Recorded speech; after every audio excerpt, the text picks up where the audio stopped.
எங்களுடைய பதிலே வந்து கொடுத்து எங்கள் சேனலை தொடங்கி வச்சுருக்கீங்க. அதற்கு நன்றி. உங்களுடைய வலையொலி வெற்றியடைய என்னுடைய அன்பு நிறைந்த வாழ்த்து. முதல்ல சொல்லுங்க. கீழே போய் மேலே முடிச்சுக்கோங்க. 2026 தேர்தல் முடிவுகள் எப்படி அமைய போகிறது நீங்க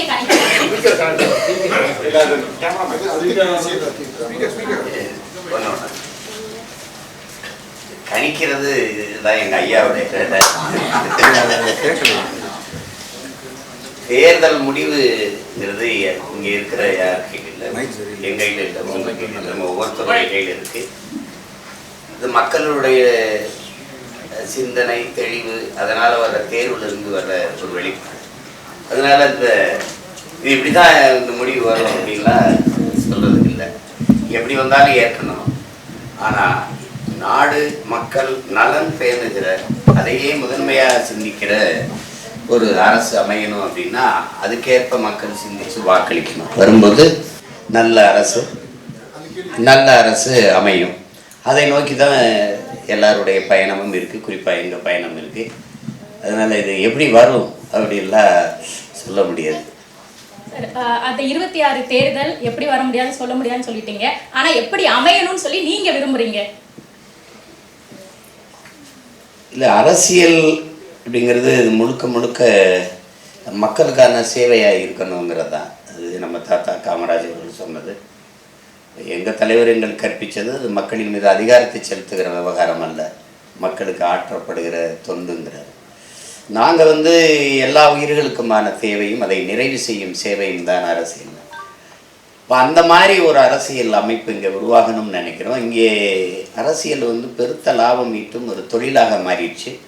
ஏன்னா வாக்குக்கு காசு கொடுக்கறது ஒரு முதலீடு. ஒரு வேட்பாளர் 15-20 கோடியை முதலீடு செய்கிறாருன்னா 150-200 கோடி ஈட்டிக்கிறலாம்னு நம்பிக்கை.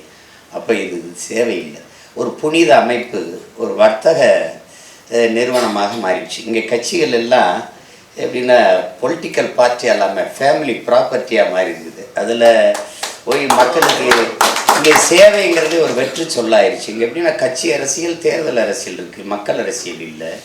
செயல் அரசியல், சேவை அரசியல் இல்லை. செய்தி அரசியல், விளம்பர அரசியல் இருக்குது.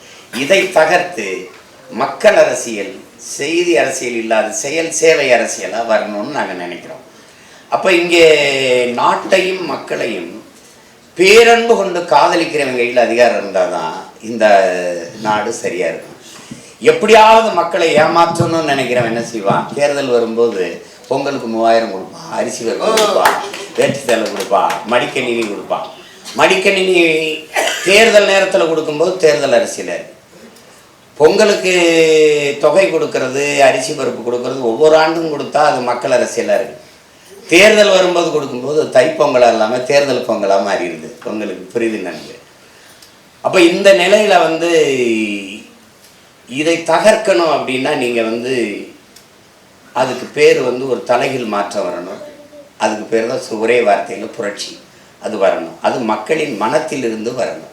ஒவ்வொருவரும் மாற்றத்திற்கான சிந்தனையிலிருந்து வந்துட்டா மாறிடும், சமூகம் மாறிடும். அப்போ நாங்கள் நினைக்கிறது, எங்களுடைய கோட்பாடு ஆள் மாற்றம் ஆட்சி மாற்றம் பயனில்லை, ஆட்சி முறை மாற்றணும். அப்போ அடிப்படை அமைப்பை அரசியலே மாற்றணும். அதுக்கு தான் நாங்கள் வேலை செய்கிறோம். அப்படி ஒரு அமைப்பு வரும், விரைவில் வரும். எங்கள் ஐயா சொன்னது மாதிரி என்னை யாருக்கும் தெரியாது, எந்த பின்புலமும் இல்லை. 3வது பெரிய கட்சியாக சாதாரண மகன் ஏறி நிற்க முடியுதுன்னா நீங்கள் சாதி சொன்னீங்க, மதம் சொன்னீங்க, சாராயம் கொடுத்தீங்க, பணம் கொடுத்தீங்க, சலுகைகளை சொன்னீங்க, எல்லாம் சொன்னீங்க. அதையும் தாண்டி ஒரு புது சின்னத்தை தேடி எங்களை தேடி என் மக்கள் வாக்கு செலுத்தியிருக்காங்கன்னா இங்கே மாற்றத்தை விரும்புகிற மக்களின் எண்ணிக்கை வளர்ந்து கொண்டு வருது. ஏன்னா என் மக்கள் மகத்தானவர்கள், அவர்கள் உண்மையிலே நல்லதை தேர்வு செய்வார்கள். நீங்கள் யாருமே எது ஒன்றும் நல்லதை தானே விரும்புகிறீங்க. ஒரு கடைக்கு போனால் இந்த புடவை நல்லா இருக்குது, ஒரு கடைக்கு போனால் இந்த உணவு சுவையாக இருக்குது. இப்போ நல்லதை தேர்வு செய்கிற என் மக்கள் ஒரு நாள் தேர்வு செய்வாங்க. அவர் சொல்கிறா, மின்சாரம் இல்லாத இரவுகளில் மெழுகுவர்த்தியை தேடுவார்கள்னு. அநீதியும் அக்கிரமம் பெருகிற காலத்தில் மக்கள் நல்லவர்களை தேடுவார்கள்னு. இப்போ தேடுவாங்கன்னு நான் நம்புகிறேன். எங்களுடைய சேனலின் தொடக்கமாக உங்களுடைய கேட்கக்கூடிய பதிலே வந்து கொடுத்து எங்க சேனலை தொடங்கி வச்சிருக்கீங்க. அதற்கு நன்றி. உங்களுடைய வலையொலி வெற்றியடைய என்னுடைய அன்பு நிறைந்த வாழ்த்து.